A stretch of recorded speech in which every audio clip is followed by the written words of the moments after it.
আজকে সকালবেলা থেকে ভিডিওটি শুরু করতেছি। সকালবেলায় ঘুমের থেকে উঠে আমি আগে একটু স্লিমিং টি খেয়ে নিলাম। হ্যালো এভরিওয়ান, সবাই কেমন আছেন? আশা করছি সবাই ভালো আছেন। তো আল্লাহর রহমতে আমিও ভালো আছি।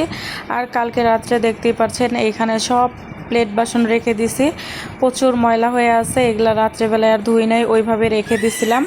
আর এইদিকে সকালবেলায় চলে আসলাম রান্না করার জন্য।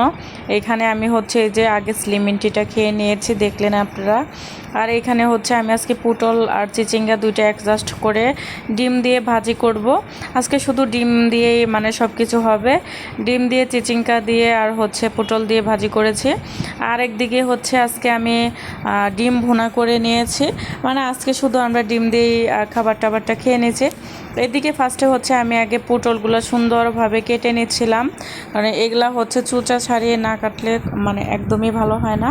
তাই ভাবলাম আগে চোচাটা ছাড়িয়ে তারপরে এদিকে হচ্ছে কেটে নেই।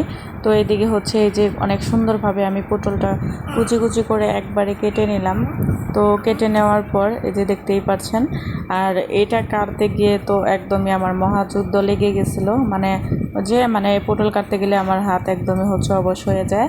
আর এইদিকে হচ্ছে আমি ডিম সিদ্ধ করেছিলাম, ওই ডিমগুলো ছিলে নিলাম সুন্দরভাবে। আর এদিকে হচ্ছে ডিম পরিষ্কার করার পর আমি ডিমটা হচ্ছে চুলায় বসিয়ে দিয়েছি এটা ভুনা করার জন্য। তো এখানে হচ্ছে ডিমটা আমি আগে প্রথমে একটু হলুদ দিয়ে তারপরে হালকা বাদামি কালারের মতো ভেজে নিলাম।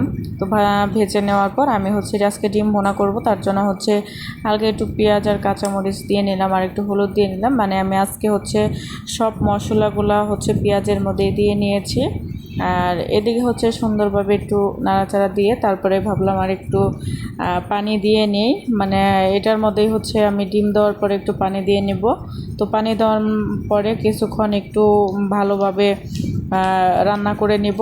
তো রান্না করে নিলেই কিন্তু আমার ডিম বোনাটা কমপ্লিট। তো তারপরে যে দেখতেই পাচ্ছেন এখানে হচ্ছে বিকেলবেলা একটু নাস্তা বানিয়েছি, পাস্তা। তো সেটাই আর কি একটু নাড়াচাড়া করে নিচ্ছিলাম। আজকে সারাদিন কি কি কাজ করলাম, কি কি রান্না করলাম, সব কিছুই তো আপনাদেরকে দেখাইলাম। তো ভিডিওটি আপনাদের কাছে কেমন লাগছে অবশ্যই কিন্তু আপনারা কমেন্টস করে